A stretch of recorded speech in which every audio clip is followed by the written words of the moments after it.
السلام عليكم ورحمة الله وبركاته أحبابي الكرام، عساكم بالخير. أخباركم إيه؟ يا رب تكونوا بخير. النهاردة جايين نتكلم عن استكمال فيديوهات بيت الوطن وتحديدا عن الحي الرابع. تعالوا بينا نعرف هنتكلم عن إيه النهاردة في الحي الرابع. اتفضلوا.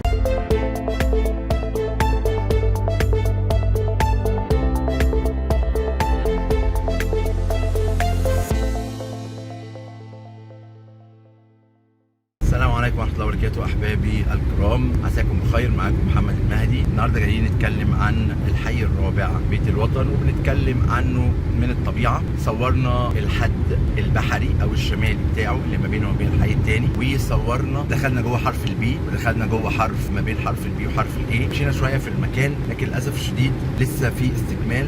صورنا المنطقة الجديدة بتاعت الحي الرابع اللي هي خاصة بالأراضي الأكثر تميزا اللي هي بالجنيه المصري، وصورنا عمارات فيها اتبنت بالفعل، وده معناه ان بدات تتسلم الحروف اللي بالجنيه المصري اللي هي مساحتها 450 و 500 متر. وفي نفس الوقت دخلنا جوه ما بين حرف البي وحرف الاي، لكن الموضوع للاسف الشديد لسه الحي الرابع الجزء الشمالي ونص الحي الرابع لسه في شغل كتير محتاج يتعمل زي ما بقول. المهم الفيديو دوت ننزل نشوفه بقى من على الطبيعه عشان تفهموا اللي انا اقصده ايه، وارجعوا لي تاني بحيث ان انا هقول لكم على نقطه مهمه في المنطقه دي. اتفضلوا احبابي الكرام، عساكم بخير. رجعنا تاني بنصور فيديوهاتنا وبنستكمل فيديوهاتنا واحنا شغالين في منطقة بيت الوطن. وكان اخر فيديو اتكلمنا فيه بشكل عام عن المناطق، وقبلها كنا مصورين النورث هاوس. طب احنا كنا بادئين الفيديو منين؟ من شارع التسعين ودخلنا حالا اليمين تقاطع مع شارع النوادي. هنصور النهارده ايه؟ هنصور النهارده الحي الرابع بيت الوطن، الحد الشمالي، وممكن نخش نشوف احرف داخليه، وليكن نمشي ما بين حرف الاي وحرف البي، او نمشي كده في النص بحيث ان احنا نصور لكم الحي الرابع وصل لايه. بالمناسبه الحي الرابع والحي الثالث هما اخر حيين هيخلصوا في بيت الوطن انشاءات، فعشان تبقوا واعيين لكده من غير صدمه. ده شارع النوادي اللي على شمالنا، ده بالمناسبه الحي الثاني اللي على شمالنا، ده الحي الثاني بيت الوطن. وكنا صورنا بالفعل اللي هو تصوير قبل العيد، صورنا اكتر من حرف. ما كنت صورت حرف الاف بصراحه واتسالت عليه، بس قلت هبقى اصوره في المره الثانيه وانا بصور الحي الثاني. الحي الثاني الشارع دوت عليه حرف الاي والدي والاتش، دولت الثلاث حروف اللي على شارع النوادي في الحي الثاني. حرف الاتش هو اللي ما تسلمش فيهم، الاي والدي تسلموا، انما حرف الاي لسه الاتش لسه ما تسلمش. anyway احنا دلوقتي هنخش على الحي الرابع وهنصور فيه بحيث ان انتوا تبقوا عارفينه من شارع النوادي. الحي الرابع مشهور ان هو مقابل للنادي الاهلي، بس هو النادي الاهلي في الجزء الجنوب الغربي بتاع الحي الرابع. احنا هنخش دلوقتي من الجزء الشمال الغربي بتاع الحي الرابع اللي هو شمال الحي الرابع، وهنبص على الاراضي اللي بالجنيه المصري اللي هي الاكثر تميزا. الاراضي ديت اول ما نخش شمال هنلاقيها على ايدينا اليمين، وهي بتبقى تقريبا حرف البي التقيله، حرف الكيو، حرف الان، حرف ال. هما تقريبا الاربع حروف دولت. الطريق دوت بيمهد ان هو يتسفلت ويبقى عريض ويتجهز، فاتمنى ان هم يخلصوه في اقرب وقت ممكن ان شاء الله. احنا ماشيين دلوقتي عليه مضعضع، مشينا فيه اكتر من مره، لكن هم بيعملوا التوسعات الجديده اهوت اللي هو شارع النوادي او شارع الجيش زي ما بيسموه. المنطقه ديت منطقه اتش في الحي الثاني، لسه هي على الطبيعه لم يتم تسليمها فعليا او الشغل بيها، لكن فيها تخرجات وحاجات شغاله كتير. هندخل حالا في الشارع الاساسي بتاعنا اللي هو بيصور لنا الحد الشمالي بتاع الحي الرابع، وهو في نفس الوقت الحد الجنوبي بتاع الحي الثاني. وهنبدا نشوف الحي الرابع. الحي الرابع بدا يبقى فيه عمارات زي ما انتم شايفين هناك اهوت، بس في الحروف اللي هي تحت حرف الكي في الغالب، والاي والجي والاتش اللي في الحي الرابع. هندخل دلوقتي شمال، ادي الحي الرابع الحد الفاصل. والله يعني العمارة اللي انا شايفها دي معناها ان هم سلموا او بدأوا يسلموا في الحروف اللي بالجنيه المصري. ده تقريبا حرف الكيو اللي قدامنا دوت، دي الحروف اللي بالجنيه المصري اللي بيسموها الاراضي الاكثر تميزا، اللي هي مساحه الشقق فيها مش كبيره زي النورث ساوث وزي التكميلي اللي هي الاراضي اللي هي ال 500 من 450 ل 500. طبعا انا بصور دلوقتي في 7/2023 عشان ايه تتخيلوا الوضع.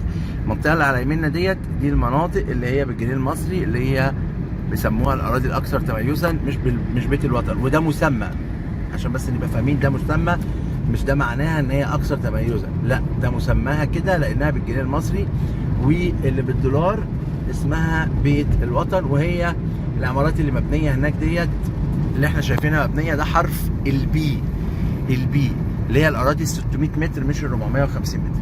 الاراضي اللي بالجنيه المصري اهيت خلاص الى حد كبير بيحطوا عمليه الكهرباء وشغالين فيها. وادي حرف البي اللي هو الحي الرابع بيت الوطن، ده حرف البي. نحاول نخش نشوف شارع يكون مفتوح وندخل مثلا وليكن ما بين حرف البي وحرف الاي. اللي على يميننا ده حرف البي بادئ فيه شغل اهوت. طبعا المنطقه دي لانها صخريه وفي ظهرها صخريه، فدي اللي كانت اخرت الانتهاء منها وتجهيزها. طبعا الحي التاني ده حرف ال وحرف الام، واحنا صورنا فيه قبل كده. حرف البي بيخلص هنا وبيبدأ حرف الاي. خلينا نخش نصور كده شوية بشكل عشوائي، نمشي ونشوف هنوصل لفين. ايه رأيكم نمشي شوية كده بين حرف الاي وحرف البي؟ كنت انا مشيت هنا قبل كده مرة وكنت وقفت. خلينا نمشي تاني ونشوف. طبعا اخر الشارع هيبقى الفيزون على ايدينا اللي في وشنا دوت، ونقدر نخش يمين يبقى على شمال. طيب ده الشارع اللي ما بين حرف الاي وحرف البي. بعد ما بيخلص حرف الاي وحرف البي بنشوف حرف الدي وحرف السي وهكذا. طيب هل الطرق هتبقى مفتوحه لنا نقدر نمشي بيها؟ احنا دلوقتي اللي على شمالنا ده حرف الاي، يعني كل المباني دي موجوده في حرف الاي الحي الرابع برضه عشان نبقى واخدين بالنا. فيها شغل طبعا عن برضو اخر مره. واللي على يميننا ده حرف البي الحي الرابع. وانا لو مشيت هلاقي الدنيا مفتوحه؟ مش عارف ده بيفضي ولا بيعمل ايه. النقل ده واقف، هيمشي ولا هيقف؟ هتمشي يا عم ولا هتقف؟ ده حرف البي زي ما انتم شايفين، وده حرف الاي، وراه الاراضي بتاعت حرف الدي. طيب هل هنقدر نمشي؟ خلينا نشوف. هو ماشي اهوت، شايفين كمية تكسير. عشان كده كنت دايما بقول يا جماعة الحي الرابع والحي الثالث هما اخر حيين هيسكنوا وينتهوا في بيت الوطن. وان كان الجزء الجنوبي في الحي الرابع اللي في وش النادي الاهلي لما نصوره شايفين الكسرات، سامعين؟ الجزء الجنوبي اللي في الحي. خلينا نخش كده ونشوف لحد ما العربيه النقل دي تقرر هتمشي ازاي. احنا كده ماشيين في قلب حرف البي. نلف كده، نحاول قدر المستطاع ان انا اصور لكم شويه في الحي الرابع عشان تبقوا متخيلين المكان، متخيلين اللي اتبنى. حرف البي وحرف ال اللي في وشنا.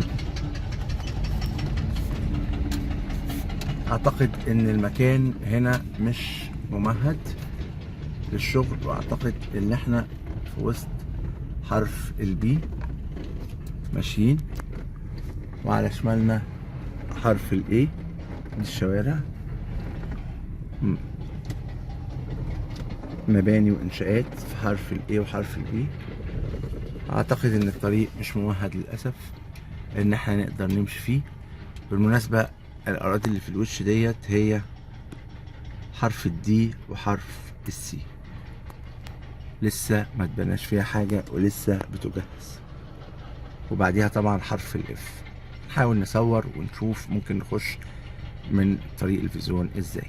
تحياتي ليكم. الحمد لله على السلامة أحبابي الكرام. إيه النقطة المهمة؟ موضوع الصخور. المناطق اللي احنا مشينا فيها دي لو لاحظتوا هتلاقوها مناطق صخرية زي ما انتم شفتوا، دقائق شغال عشان تكسر، مشاريع لسه بتتبني وحاجات لسه بتتكمل. المنطقة بتاعت الشمال والنص دي المنطقة فيها صخرية. الحي الرابع الجزء الكويس اللي هيبقى موجود فيه وهنصوره هتلاقوا فيه فرق شاسع. الجزء الجنوبي اللي هو حرف الكي والجي والاي والاتش. anyway ارجو ان الفيديو ده يوصل لكم الحي الرابع وايه اللي موجود فيه. لسه في شغل، وزي ما قلت في الفيديو الحي الرابع والحي الثالث اكتر حيين هيتاخروا في الانتهاء، خصوصا في الحد الشمالي في الحي الرابع منها وفي السكن فيها في بيت الوطن. يا رب يكون الفيديو ده وصل لكم صوره من الطبيعه. اي حد محتاج نصيحه او اي معلومه تخص الحي الرابع، تخص القاهره الجديده او بيت الوطن بشكل خاص يبعت لي وانا هقول لكم تعملوا ايه. اراكم دائما على الف خير. معكم محمد المهدي. السلام عليكم ورحمه الله وبركاته.